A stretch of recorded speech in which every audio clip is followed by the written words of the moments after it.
ئێوارەتان باش و ساڵی نوێی کوردیتان پیرۆز. هێمن عەبدوڵڵام لەگەڵ هاوکارانم بۆ دیاسپۆرای ئەم جارە ئەم بژارانەمان بۆ ئامادەکرد. ڕۆژێک پێش نەورۆز زۆرتر لە 500 کۆچبەر بە بەلەم لە نۆکەندی ئینگلیز پەڕووینەتەوە و خۆیان گەیاندۆتە بەریتانیا. ئەمە شکاندنی ڕیکۆردە. لەلایەکی دیکەوە فەڕەنسا ڕەتی کردوێتەوە ڤیزا بداتە کەسوکاری ئەو کۆچبەرە کوردانەی پێشتر لەوێ خنکاون. کەمێکی دیکە وردەکاریەکانی باس دەکەم. لەلایەکی دیکەوە لە بەریتانیا هەندێک ساختەچی تەلەفۆن بۆ کۆچبەرانی کورد و ناکورد دەکەن و هەوڵ دەدەن ڕازیان بکەن خۆیان دیپۆرتی ڕواندا بکەن. بەڵێ نیشان دەدەنێ 3000 پاوندیان بدەنێ. کۆچبەرانی کورد لە بەریتانیا گرنگە چاوەڕێی وردەکاریەکانی ئەم هەواڵە لە دیاسپۆرای ئەم شەودا بکەن. لە یۆنان تۆڕێکی گەورەی ساختەکاری پاسپۆرت و ناسنامەی ئەوروپی دەستگیر کراون کە وڵاتی ئێرانی و سووریشیان تێدا. بە گوتەی پۆلیس بە 1200 یۆرۆ کۆچبەران توانیویانە ببنە خاوەنی پاسپۆرتی ساختەی ئەوروپی وە کە بتوانن لە وڵاتانی دیکەی ئەوروپا پێی بژین.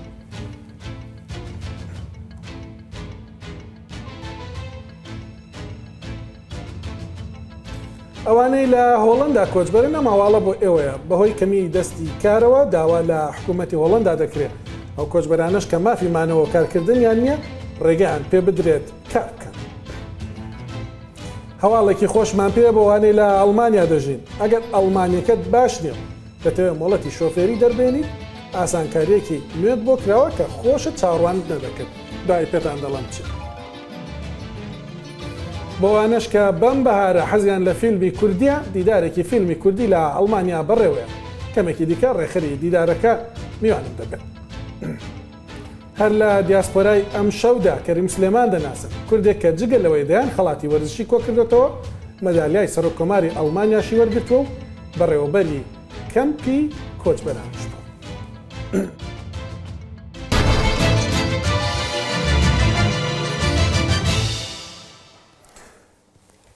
کاتێک لە شارە جیاجەکانی ئەوروپا و ئەمریکا کوردی دیاسپۆرانشین خەریکی کردنەوەی ئاگری نەورۆز بوون زۆرتر لە 500 کۆچبەر بەنێو سەرمای نێونەوەکەندی ئینگلیزدا بە بەلەم خۆیان گەیاندە بەریتانیا. بۆ ئەوانیش بێگومان ئاگر کراوە بەڵام بۆ نەورۆز نا بەڵکو بۆ خۆگەرمکردنەوەیە. وەزارەتی نوێنخۆی بەریتانیا ڕایگەیاندووە کە لە سەرەتای ئەم ساڵەوە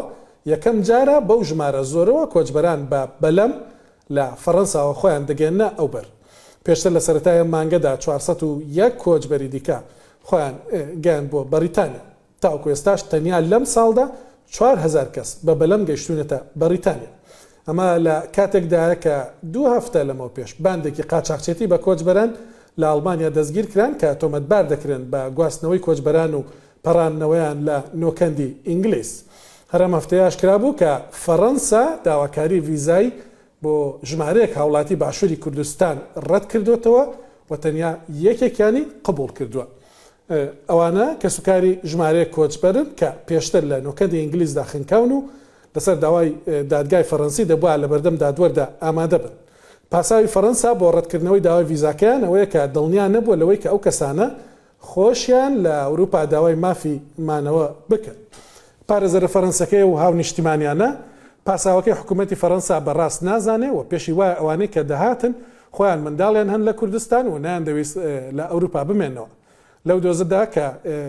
لە فەڕەنسا بۆ دۆسەی خنکانی کۆچبەرانی کورد کراوەتەوە جگە لە 11 قاچاقچی 7 پۆلیسی فەڕەنسیش دادگایی دەکرێن. دەگوترێت پۆلیسەکان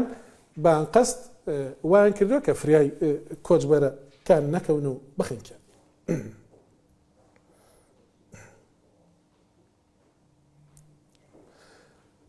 ئەم هەواڵە بۆ ئەو کۆچبەرە کوردانەیە کە ئێستا لە بەریتانیان و مەترسی ناردنیان بۆ ڕواندا لەسەر. لە ڕۆژانی ڕابردوودا ڕەنگە بێگومان لە ڕۆژانی داهاتووشدا ڕووبدات هەندێک کەسی ساختەچی تەلەفۆنتان بۆ دەکەن و هەیانتان دەدەن کە ڕازی ببن بنێدرێنە ڕواندا. ئەوانە نەپەیوەندیان بە دەوڵەتی بەریتانیاوە هەیە نەڕێکخراوی پشتیوانی لە کۆچبەران مایگرنت هەڵپیش ڕایسپاردون کە تەلەفۆنتان بۆ بکەن. لەو پەیوەندی تەلەفۆنیانەدا بەڵێنتان پێ دەدرێت ئەگەر بەچوونە ڕواندا ڕازی بوون 3000 پاوند وەکو دیاری وەردەگرن. پێدەچێت ئەوانەیە ئەم کارە دەکەن کەسانی چالاکوان بن چالاکوانی دژی کۆچبەران بۆ هەم وەزارەتی نوێخۆی بەریتانیا و هەمیش ڕێکخراوی مایگرنت هەڵپ سەرکۆنەوە کارا دەکەن و داوا دەکەن کۆچبەران بڕوان پێ نەکەن. بێگومان پلانی ناردنی کۆچبەران بۆ ڕواندا هێشتا بڕیاری کۆتایی لەبارەوە نەدراوە و لە ئەنجومەنی پیرانی بەریتانیاشدا جارێکی دیکە بڕیار دراوە کە دەنگدان لەسەری دوا بخرێت.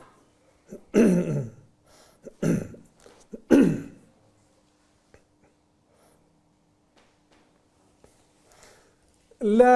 یۆنانیش بەندێکی ساختەکردنی بەڵگەنامە فەرمیەکان دەستگیر کران کە 11 کەسن و لە 4 چاپخانە کاریان کردو. پۆلیسی یۆنانی بە هاوکاری پۆلیسی ئەوروپی یۆرۆپۆل 3 فەڵەستینی، 3 لاتڤی،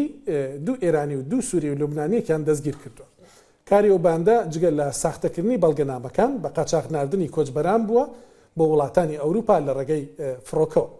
پۆلیسی یۆنان دەڵێ نرخی پاسپۆرت یان ناسنامەیەکی ساختی ئەوروپی لەلایەو بەندە 1200 یۆرۆ بووە و بەڵگەنامەکانیش زۆر ورد و بە کوالیتێکی بەرز ساختەکراون. بەمەش توانیویانە ئەو بەندە 600,000 یۆرۆ تاوەکو ئێستا کۆبکەنەوە. ئەوانەی بەڵگەنامە ساختەکانیان پێ بووە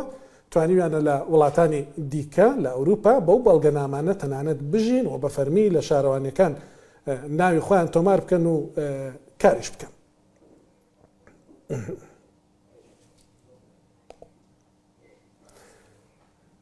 ئەم هەواڵە بۆ کۆچبەران لە هۆڵەندا گرنگە. هۆڵەندا یەکێکە لە وڵاتانی کە سیاسەتێکی زۆر توندی کۆچبەری بەرامبەر ئەوانە پەیڕەو دەکا کە مافی مانەوەیان نییە یا داواکاریەکەیان ڕەت کراوەتەوە. بۆ نمونە مەرجەکانی ڕێگەپێدان بە کار و خوێندن لە هۆڵەندا زۆر سەختن، بەڵام پێدەچێ ئەمە لەمە دووە پێویستی بە گۆڕان بێ. بۆیە دامەزراوەی SNOی هۆڵندی کە لە بواری ئابووریدا لێکۆڵینەوە دەکات و دەوڵەتی زۆر گوێی لێ دەگرێت داوا لە حکوومەتی هۆڵندا دەکات کە ئەوانەی مافی مانەوەشیان نییە لە هۆڵندا مافی کارکردنیان بدرێتێ. ئەم دامەزراوەیە پێی وایە کەمی دەستی کار هەروە پێویستی دەستگرتن بە ئابووری گەشە سەندوی هۆڵندا وا دەکات بە زووترین کات ئەو کۆچبەرانە بهێنرێنە نێو بازاری کاری هۆڵندیەوە. ئەمەش وەک دامەزراوەکە باسی دەکات وا دەکات کە هۆڵندا لە ماوەی 10 ساڵدا بتوانێت 2 ملیارد یۆرۆ زیاتر گەشەی ئابووری هەبێ.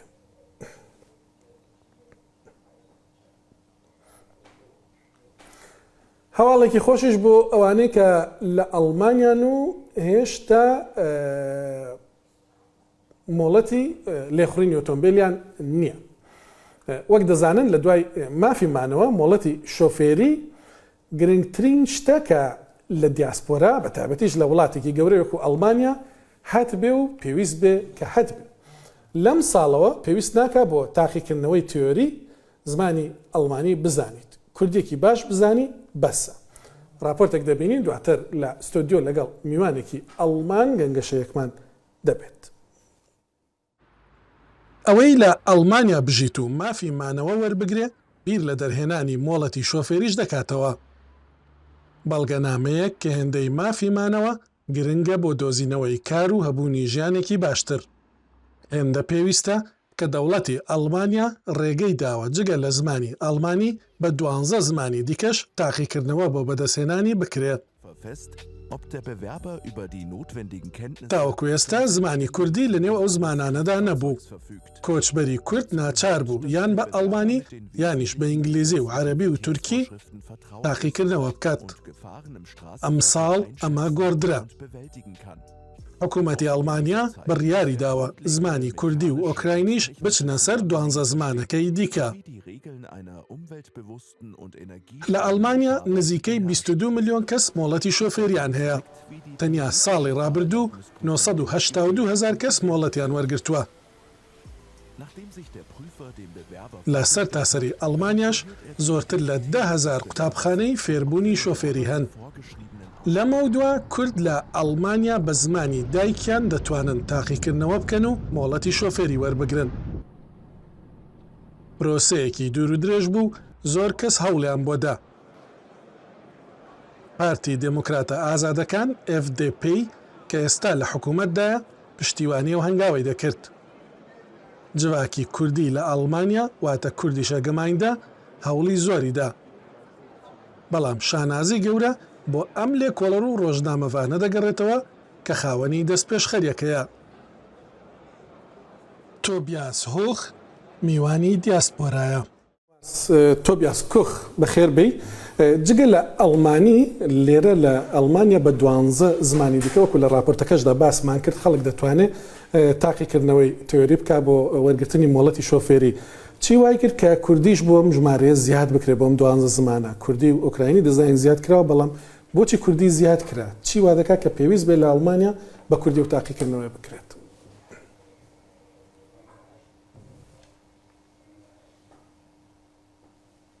Okay. In Germany, you said right. We have. L'Allemagne وەکو خۆت گوتت ئێمە 12 زمانمان هەیە بۆ نمونە زمانەکانی نێویکەتی ئەوروپامان هەیە ئەوەن دەرەوەی یەکەتی ئەوروپاش بۆ نمونە تورکیا و عەرەبی چونکە زۆر عەرەب و تورکمان هەیە ئەو لە هەنگاوی دیکەش ئەماندا لەبەرەوەی کەسێکی کورد داوای لە من کرد کە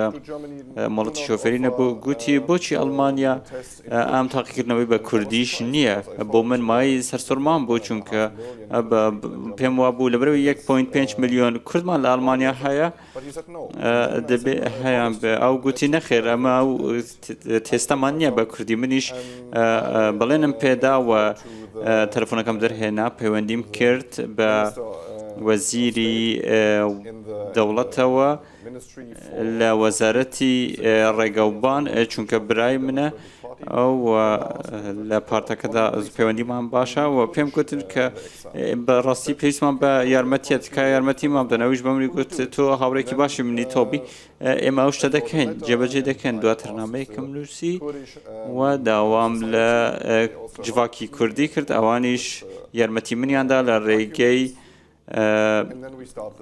زمانەکەەوە و دەستمان بە پرۆسەکە کرد. زۆر باشە کەواتە کوردیشە گەمایندە ڕۆڵی هەبوو لە ئامادەکردنی بەڵگەنامەکان و لە گەیاندنی بەوەی کە ببێتە کەیسێکی یاسایی. باسی 1,500,000 کوردت کرد لە ئەڵمانیا ئەوەی کە ئێستا بڕیاری لێدراوە ئەوەیە کە بە کرمانجی خەڵک بۆی هەیە ئەو تێستانە بکە بۆچی سۆرانی تێدانە کە ویشەکەکە لەوەی کە زۆر کەس قسەی پێدەکا پێی دەنووسێ.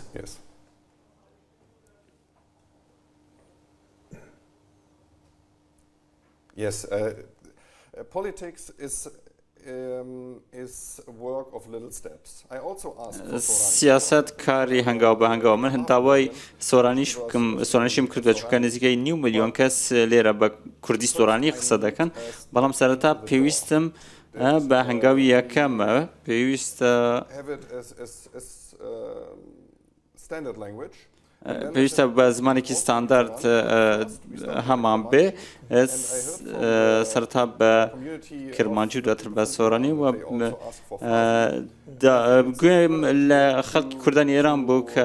گوتیان بە فارسیش دەمانەوێت چونکە دەیانەوێت زیاتر تێبگەن واتە لە کرمانجیمان دەست پێ کردووە دواتر بۆ سۆرانی و دواتریش بە فارسی بەرهەمی بەردەستێکی لەسەر دەکەن ئێستا لەوەی کە سۆرانیش بێت.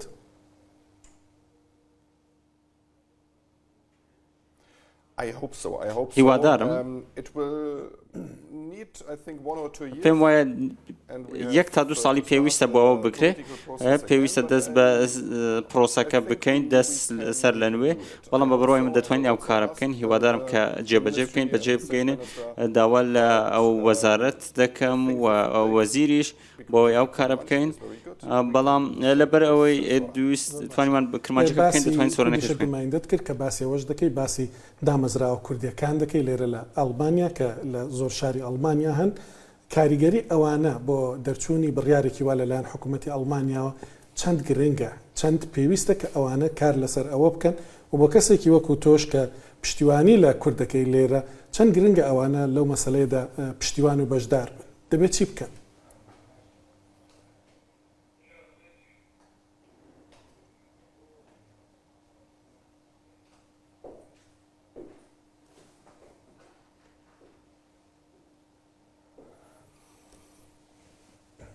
I don't understand the language right, the question right. من باش لە پرسیارەکە تێنەگەیشتم بەڵام گەمایندە باست کرد زۆر یارمەتیان ڕۆڵێکی زۆر گەوریان هەبوو لە دەرچواندنی ئەم بڕیارەدا ئەو کۆمەڵە کوردیانی دیکەش کە لە ئەڵمانیان کاتێک زمانی کوردی لە کەیسێکی ئاوادا یا لەوەی کۆرۆنا زانیاری لەبارەی کۆرۆناش بینیمان کوردی نەبوو دوایی بە ڕۆڵی ئەوان هاتە پێشەوە ڕۆڵی ئەوانە چەندە گرنگە بۆ تۆ کە بتێ بۆ نمونە پشتیوانی لە کورد بکەی لای بەرپرسانی ئەڵمانی ئەوانە ڕۆڵیان هەبێت لەو مەسەلەیەدا چەندە گرنگە پێویستە چی بکەن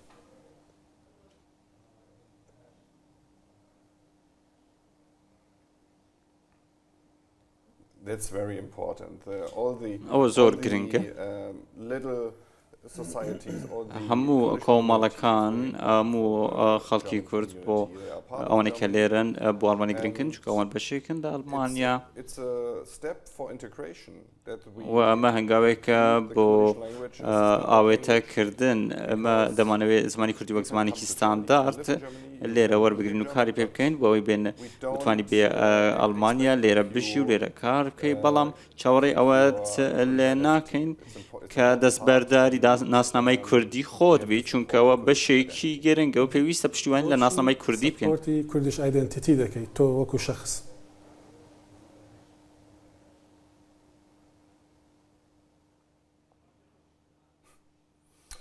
10 years ago 10 ساڵ لەمەوبەر was my first trip to Kurdistan. یەکەمین سەردانی من بۆ کوردستان چوومە هەولێر لەبەر دۆخەی کە داعش دروست بوو چۆینەوێندەر بۆ ئەوەی پشتیوانی لە پەنابەران و ڕێکخراوەکان بکەین خەڵکی کورد زۆر میوان دۆست بوو و زۆر مامەڵەیان دۆستانە بوو و بینیم کە کورد چۆنن و بینیم کە لەژێر گوشاردان گوتم ئەو خەڵکە ناسنامەکەیان لە مەترسیدایە پێویستە من یارمەتیان بدەم دەتوانم ئەو بکەم بە بڕوای من هەموو کەسێک ئەگەر دەرفەتی هەبێ پێویستە یارمەتیان بدات دەکەم تۆ بیاس دۆستی کورد کە لەگەڵمان بووی لێرە لە ستۆدیۆ زۆر سپاس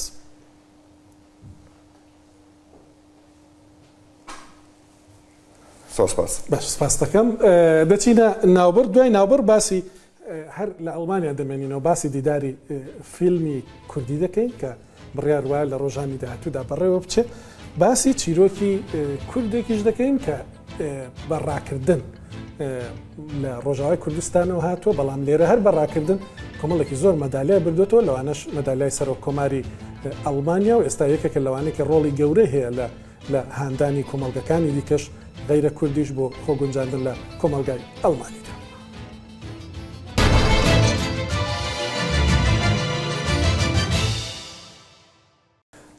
نەورۆزەکە بە خێر و سەلامەت تێپەڕی تر بەهارە کاتی چالاکی کولتوریە بەتایبەتی بۆ کوردی دیاسپۆرانشین لە ڕۆژانی داهاتوودا لێرە لە ئەڵمانیا لە شاری دۆرنە دیدارێکی فیلمی کوردی ساز دەکرێت سەرنجڕاکێش خەڵکێکی زۆر فیلمی نردووە بڕیار وایە شتێکی زۆر تایبەت بێ کاک ئەمیر تەها لێرێ ڕێکخەری دیداری فیلمی کوردی دۆرنە زۆر بەخێر بێ کاک ئەمیر طبعا بەزاری بە ڕۆژۆوە هات بووی ئەمە پێشستا ڕۆژۆ کەشت وەکو دەڵێ شکاند خوا قبوڵی بکات بەو ڕۆحێتی کە خەریکی ڕەمەزانی بەو ڕوحێتەشۆ خەریکی دیداری فیلمی ئاگام لێە دەمە بوومان باس بکەیت تاوکەستا چەند فیلم هاتوون چی کراوە بڕیار وایە چی پێشکەش بکرێ زۆر سپاس بۆ بەڕێزت بۆ داوەتنامەیە زۆر خۆشحال بنا و ستۆدیۆی ڕووداوم سەری ساڵی کوردی لە هەموو کوردێک پیرۆز دەکەم ڕەمەزانیش لە هەموو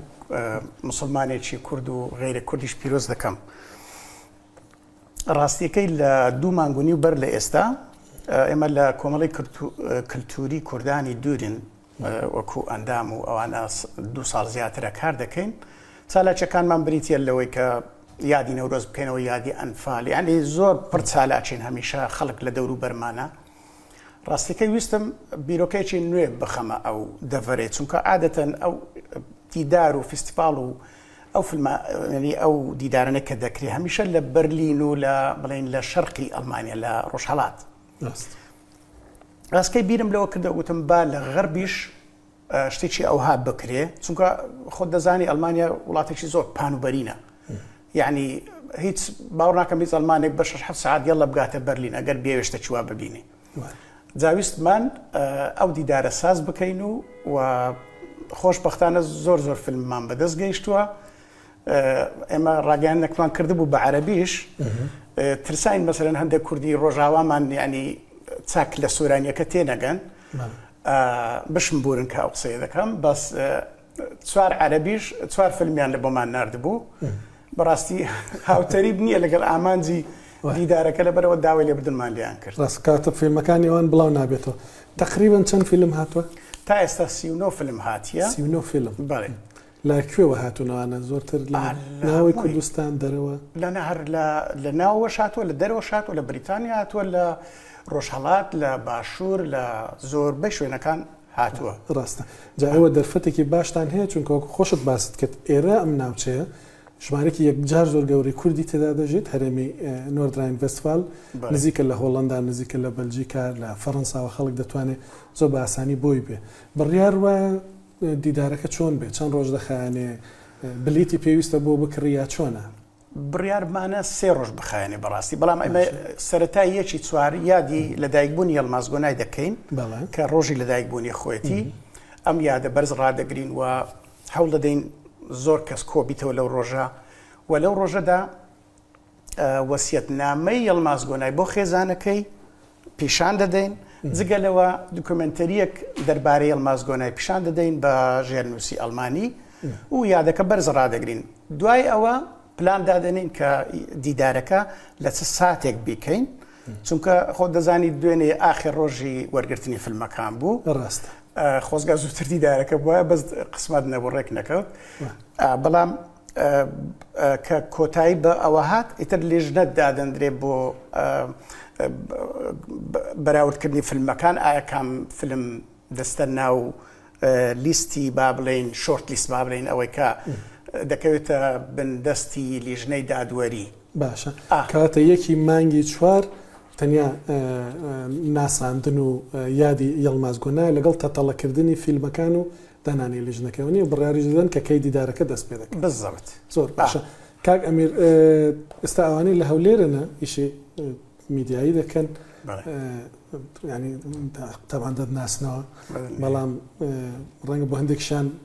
وەکو دەڵە مەفاجارێک ئێستا لێرەی لە ئەڵمانیای لەوتەی لە ئەڵمانیا چیت کردووە چ کارێکت کردووە؟ ڕاستیەکەی هەر لە سەرەتای داخلبوون بۆ ئەڵمانیام زۆر گرنگم بەلایانی خوێندن و ئەو شتانەدا ئێستا خۆشبەختانە نیڤۆی قسەکردن و نووسین و ئەوانم نیڤۆم بێچفایە کە نیڤۆیەکی زۆر چاکە و پێرار بوو بن لە دوو کۆلیژی شوەر جیران بەڵام من خێزانێکی گەورەم هەیە نەمتوانی یعنی ئەو شتە بکەم بەڕاستی منداڵت هەنە تا درێژ خۆش بنیاخۆ جگەل لەوەش ئەمە ڕاستیەکەی لەگەڵ دەرهێنەرێکی یۆنانی کورتە فیلمەکەم تەسویر کرد لە سینەماش بەخش بوو شتێکی زۆر باشمان کرد لەگەر دەستگایەکی هوەری لە ڤوپرتال کە ناوی زێبڕۆکەیە لەگەڵ ئەوان دوکومنتەریەکمان کرد دەربارەی ئەو کەسانی کە لە وڵاتەکانی خۆیان هەڵدێن و دەخنچێن زۆر باشە زۆر زۆر سپاست دەکەم کاگە میرتەها دەرهێنەر و ڕێخەری دیداری فیلمی کوردی کە لەگەڵم بووی یەکی مانگ مەراسمێکی تایبەت دەبێت لە دوێرنەیە ئەوانەی کەستا دەمانبین و لەو دەوروبەرن پێم خۆشە بۆی بچن زۆر زۆر سپاست دەکەم ئەگەر دەرفەتم بدەی نێو دەقا بەس ویستم باسی ئەوە بکەم کە لە دیدارەکەدا خەڵاتی باشترین فیلم و باشترین دەرهێنەر و پشتی کامیرە و ئەوانە پێشکەش باشە زۆر زۆر سپاست دەکەم زۆر بەڕێستە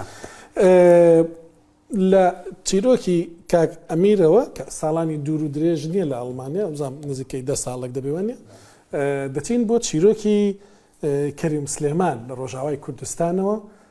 لەوێ وەکو باسم کردە ڕای کردو هاتۆ بۆ ئێرە بەڵام لێرە هەر بەڕاکردن وەرزش بێکومان مەدالیای یەکجار زۆری بردوێتەوە مەدالیای سەر کۆماری ئەڵمانیا بردوێتەوە کە مەدالیایەکی زۆر تایبەتە دوایش بۆتە یەکێک لە کاربەدەستانی ئەو هەرێمەی کە لی دەژیت لە لیپە بۆ خۆگونجاندن ئێستا کاری جۆراوجۆر دەکات مرۆڤێکی زۆر دڵخۆشە زۆر زۆر هەڵدەدا بە شێوەی ئەرێنی خەڵک لە نێو کۆمەڵگای ئەڵمانیدا بە کورد و ناکورد بگونجێنێ ڕۆژێک لەگەڵی بووین ئەنجامی چیرۆکەکەمان دەبێت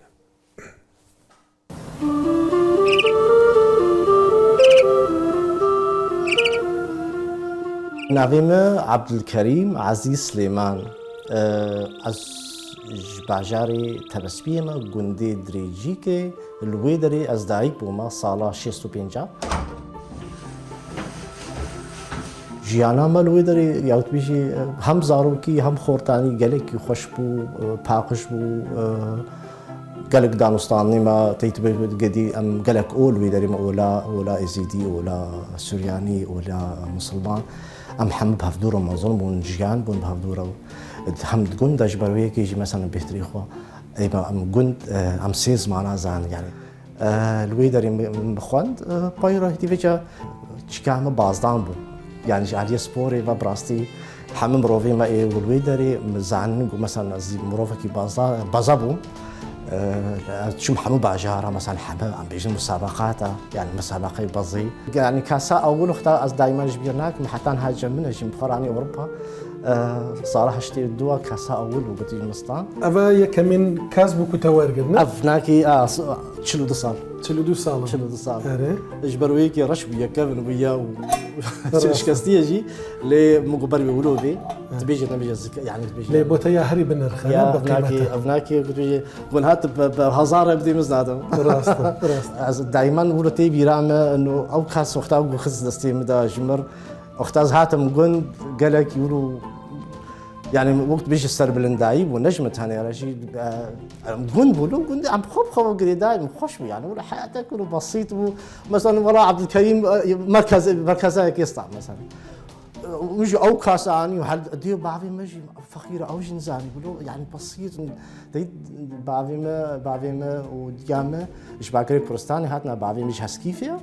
وديام مش كربون انا ايش برديني ديت ولو نخند نتشيك او جي كوتش بون بشتي حربا بيجي حربات دو هذا هاتن ولاطي سوري هاتن برختي تجسم ما تقول سرختي هاتن برختي يقولوا وانا كده نا بس تقولنا ما بخين ما تخون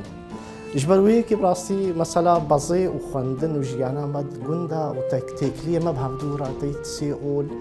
يعني براستي باجاري قنديمة ديتو بيجي رمز تسامح الدين يتجمل مثلا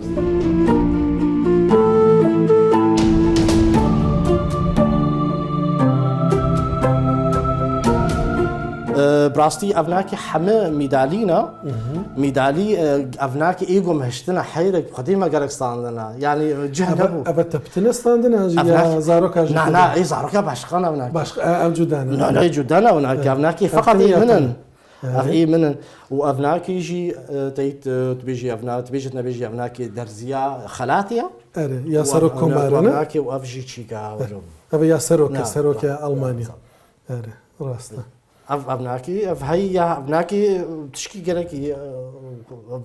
قيمتي ويناكي زوره يعني نات الالمانيا يك دو سي 4 5 6 7 8 كاس ستاندنا نعم قالك ستاند ابناكي حرم الدان محدية دان براستيج يعني زاروك احنا زاروك هاي قربنا تجي خو مثلا قربنا مثلا روجنامه المانيا روجنامه المانيا راستا تبيش النبي مثلا ابناكي بسروك المانيا راستا مثلا رحمة البابي تا أختها أبناكي أختها مزني كامبا أوكراينا أبو مديري أبو مزني كامبا أوكراينا أري يا أري كم تبون تكم تشكر ليفر أري الفيدر بحافظي از بيجي مديري أبو مديري أبو مثلا يعني مثلا أشتر بيجي وقت أختها الفيدري رئيس وزراء أختها خالات كم رئيس وزراء ولايتي تجارة خالات كرمه مثلا أبناكي مثلا أشكال بيجي مختار برامج بزعلم بزعلو كارك شركة أبناكي أرجي أو يعني أشبيج ما بقولوا تشتكي لتا ببرسب نها ده السياسة ده تسركتي تكتينا في أنجمنا باريس جاية مجلس محافظة وليفر تسركتي دي سبورت هذا قولوا كي جنبو تا مهم ترى أبيا سياسة أنجي يا ورزشي براسيل هيدري خوش ترى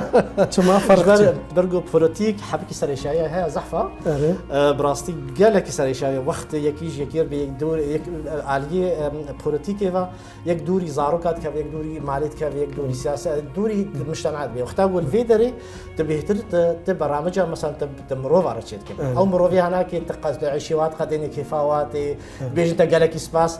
عليه بوليتيك كيف كسكنا بتنزل حالك مثلا تهرب مش ناخذ بكي وتي قهوة خو شاي خو خلاص بود ساعتي تا تبقى دين بيجي جبرويك ابراستي از بيتري خو سبوري بقى واستخازم دوام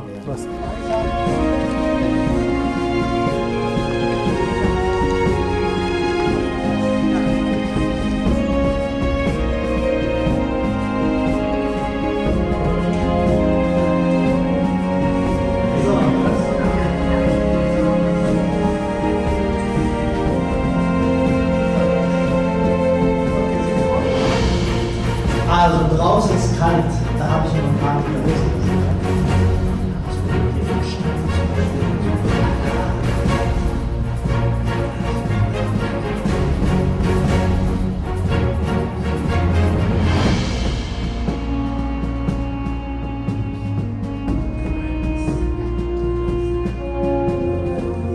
براسي هدي ولو تشيبو مجبورك بزوجي يعني كولتورا ما دولة ام زوجين زاروكي من الششن زاروكي مظن نجي بعمري خوا يعني يا مظن سو 4 ساله وابتشوشك جانو عمري 16 ساله وقت حما عائلاتي كردي زواج وقت بيجي يعني تشكا مدى يعني بيجي وشكلنا زاروك اجي يعني انه زاروكي قالك من اوجي زاروكا كردة اوجي كردا باجاري قركي لقيه يعني وقتي ما وقتي ما بلاكر مثلا يعني قركي لقي وباكري كردستاني وروجافاي كردستاني واوروبا براستي يعني بلاك يعني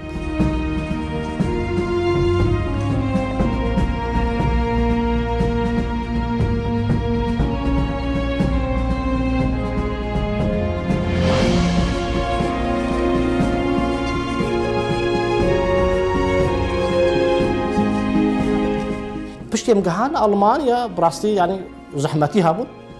ليه مجبور وزحمتها بقتين رابو يا هاي مهم بهتر قدي مرو يعني اسكار مرو بيجم جهد ما الفيديو قبول كرن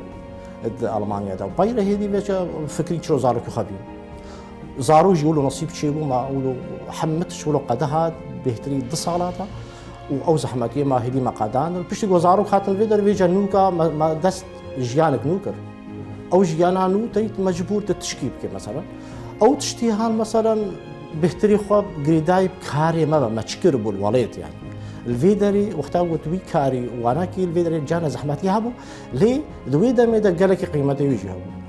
رابو بهتري خو مثلا عاليه وزيش الجهاتي مثلا الرياضه كان بيجنو زارو كي ماجي يقولوا تيت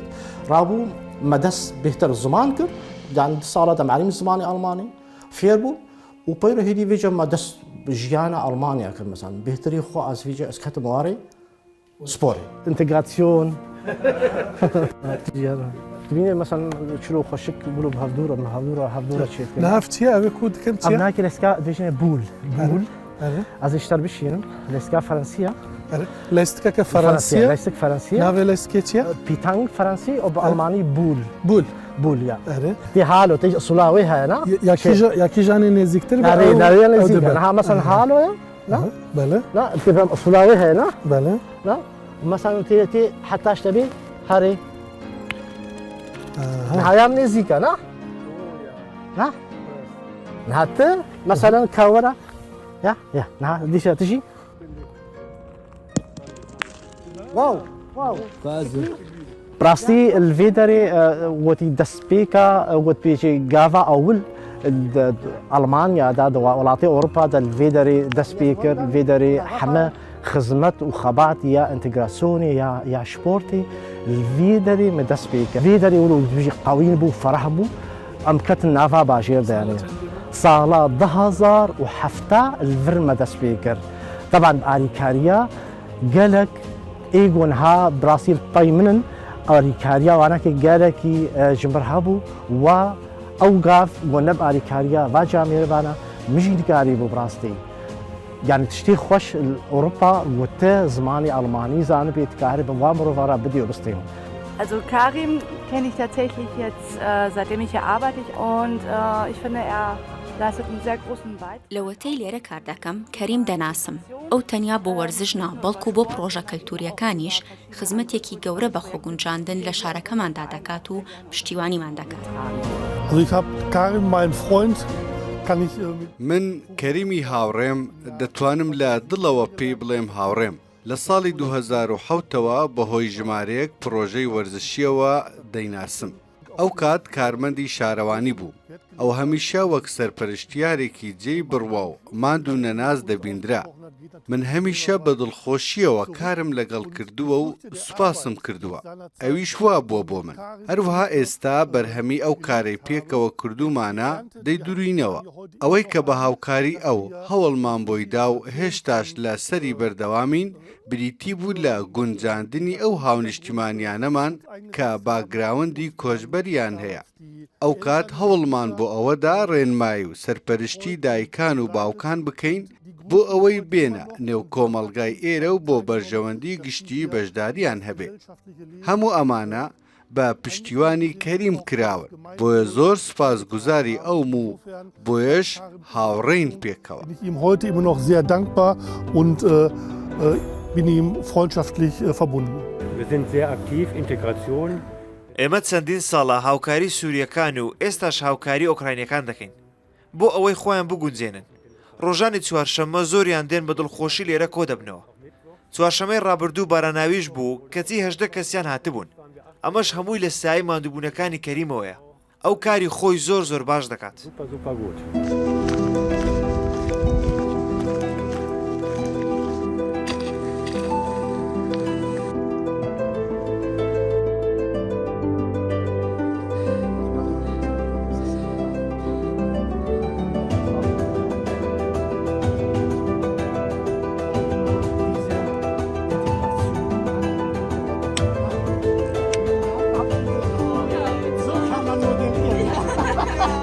فيجا دريا ورزيشي دا جبروديا بشكل ما قالك مروف خورت هات نجمع ما تيت ما قلت بيجي ما برامج شكر ما فانشات شيء ما دراسات شكر مثلا سر ورزيشي وطبعا مذاكره مثلا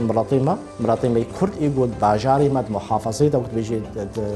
تقزاي دا مثلا ما تقول انا كوانا وقتها بيجي وقتها او تيكليه مثلا ورزيشي شيبون قالك فرح برابو دعوة آريكارية كان إجبار زماني ألماني زانج بقول تيكلي ما بألمان هنا آريكاريا ومثلا جالية زمان باج جالية كار باج جالية خانية ديتنا خانية فام قالك مروفي ما هبون إيه خص نور مثلا أوزار كيف خد هذا الجمع الرياضة ليه فقط آريكاري ديش ولا لازم مثلا رابو بو تشيبو رابو كاري ما بو دكار تيت ألماني بيجي الانتجراسيون يعني رابو عربي بيجن اندماج رابو مولو تشيكر او مروفيقو مثلا حاجات تشكيبون ما هم رياضه مجوار تشيكر وهم ماريكاريا وقلت بيجي يا حرو مجوار حاضرت هم بجاليه زمان ترجمه وبيجي ورقرانا زمان وهم مثلا آريكا مثلا تلفوني مثلا ما بيجن مؤسسات دولة أوسلندا بهردي مثلا كرايز يوجند أم بوليتساي عشان بيجن أفقد شيء قصوري نقدر بلكي يقولوا زماني قلتن ألماني كلنا زماني كردي جبرويكي أو اندماج أو انتجراسيون حبكي مع رابو ولو قويين بوقت بيجي يعني قالكي تشيكبو بايرة دي ولو آريكاري ولو وقتك هاد إنه شما أزناك مثلا بارتي ألمانة مثلا رابو در دورة محوالي قلتي بهردي ألماني مثلا ديت إنه أبقى خباتها حتى أنها أجي نظام كينا في مهلدايا جم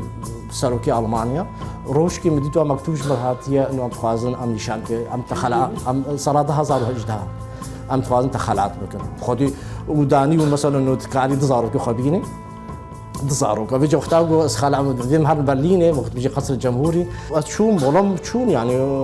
خدي ما دستها داها وقالك يعني يعني جمر دقق دركت وقتها أزوي بهودشتاين بلكي ندقق جيبه يعني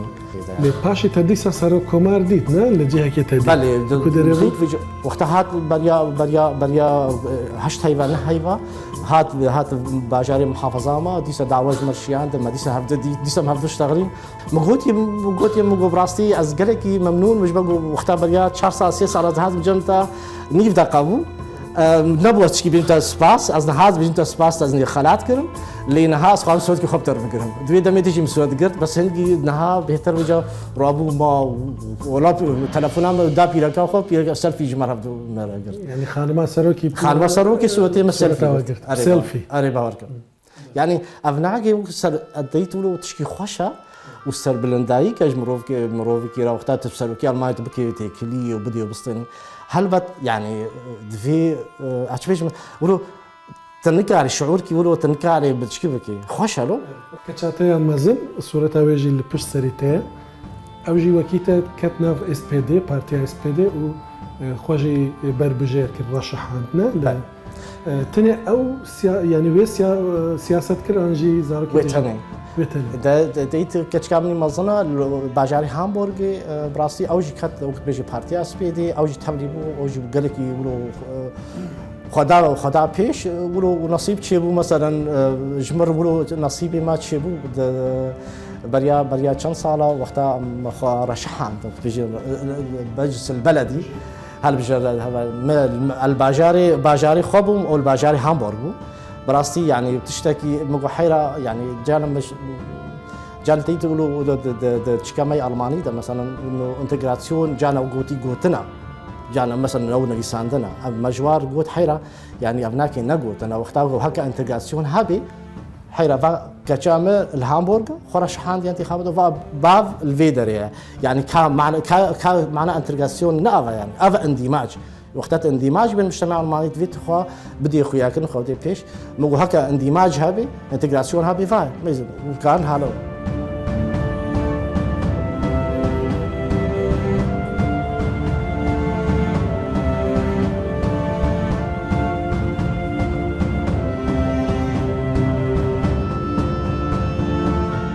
براستي پشتی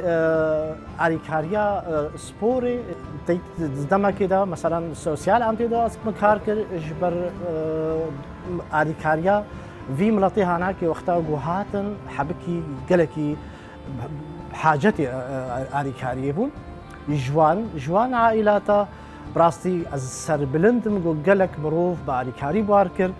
وجوانا كيجي بس مروف كي يقولها بدرخ مدى مصطفى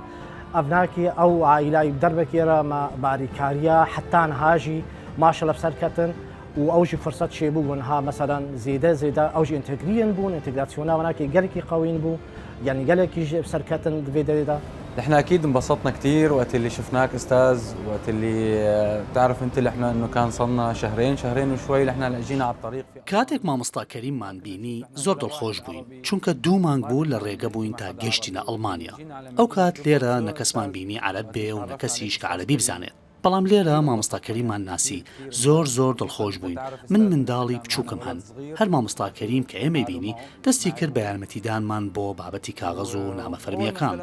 هەروەها تێی دەگەیاندین کە ئەڵمانیا بەگشتی چییە و چۆنە واتە لە ئەلفەوە تایە بە درێژایی ئەو 10 ساڵە پەیوەندیەکەمان وای لێ هاتووە کە زۆرترە لە تەنیا هاوڕێتی زۆرترە لە برایەتیش بەڕاستی مامۆستا کەریم تۆ فێرت کردین چۆن لە ئەڵمانیا کار بکەین و چۆن خۆمان بگونجێنین هەروەها فێرت کردین چۆن هەڵسوکەوت لەگەڵ ئەڵمانیەکان بکەین فێرت کردین چۆن دەست بە خوێندن بکەین و چۆن تەواو دەبێت ئێستاش پاش 10 ساڵ لە سایە مامۆستا کەریمەوە بوومەتە هاوڵاتی ئەڵمانیا عرفنا شلون يصير الاندماج عرفنا شلون طرق المعاملة مع الألمان الدراسة لوين واحد لازم يبلش لوين واحد لازم ينتهي ولوقت هلق بهذا اليوم بعد 10 سنوات لحتى تجنست في الألماني بيعرف الأستاذ كريم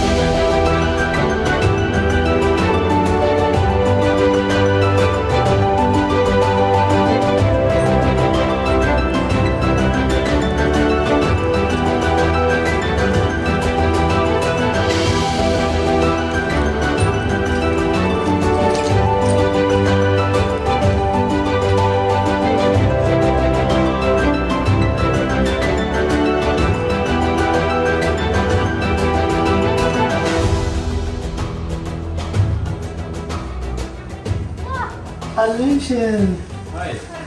Ja, hi. Na, wie war dein Urlaub? Gut. Na, wie geht's euch? Gut. Ja. So, ich habe etwas. Etwas. Ja. Dann hau raus. Ja, der Kreissportbund Lippe ist der Vertreter für alle Sportvereine, die es hier فیدراسیۆنی وەرزشی پارێزگاکەمان نوێنەراتی هەموو کۆمەڵە وەرزشەکانی ئێرە دەکات ئێمە ئیشمان پشتیوانی و ڕێنمایی ئەو کۆمەڵە وەرزشیانەیە کە کاری باش بۆ کۆمەڵگە دەکەن بۆ نمونە پشتیوانی لە خۆگونجاندن و بەشداری پێکردنی خەڵک دەکەین بۆیش کاتێک شەپۆلی کۆچبەران بۆ نمونە لە سووریا و عێراقەوە هاتن کاریان بۆ گونجاندنیان کرد لە نێو یەکێتی وەرزشەکانمان تاوەکو بۆ هۆیەوە خۆیان لەگەڵ کۆمەڵگەکەش بگونجێنن. Und über unsere Vereine dann eben auch ein Stück weit in unsere Gesellschaft zu integrieren. Genau. کەریم ڕێخەری خۆگونجاندنە لای ئێمە پێکەوە پلان بۆ پرۆژەی جیاجیا دادەنین بۆ نمونە کێبڕکەی جیمناستیک دادەنین یان ڕۆژانی چالاکی وەرزشی دادەنین یان پێکەوە دەچین سەردانی کۆمەڵە وەرزشیەکان دەکەین ئەو پشتیوانی لەوانە دەکات کە کاری باش دەکەن و یارمەتیان دەدات پلانەکانیان بکەنە کردەوە جگەلەوە کەریم یارمەتی ئێمەش دەدات سەبارەت بە مژاری گرنگی تایبەت بە خۆگونجاندن بۆ نمونە کاتێک کۆنگرەیەکی وەرزشی تایبەتمەند یان کۆبوونەوەی دیکە دەکرێن ئەو نوێنەراتی ئێمە دەکات و لەوێ بە پسپۆرێتی خۆی بەرچاوڕوونی دەدات کە چۆن دەکرێت خەڵکی زۆرتر لە کۆمەڵە وەرزشیەکاندا بگونجێنین لەمەدا زۆر هاوکاریمان دەکات. گەلێک سپاس ئەس گەلێکی وەسپاسکە ڕاستی یانی گەلێکی منشی هاتیینە گەلێکی زیگەکن گەلێکی بەداور بڕاستی ینی خەباتە وەرە زیدا زیدا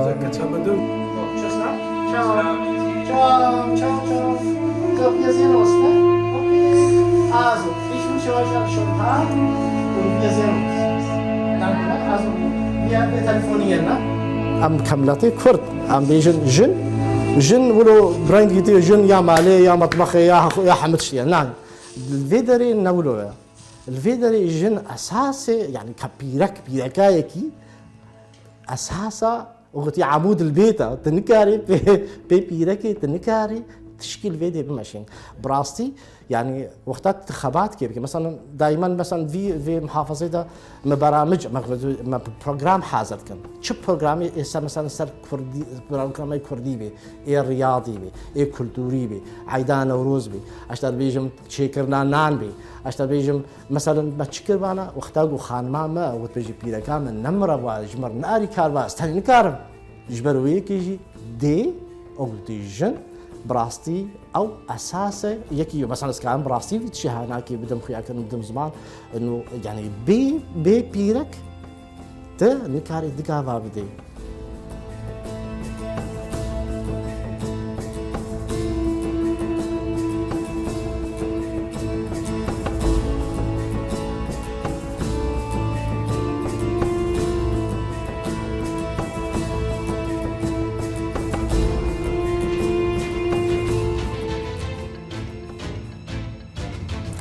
ئەمە دیاسپۆرا ئەم هەفتەیە بوو تا هەفتەی داهاتوو بێ بەڵام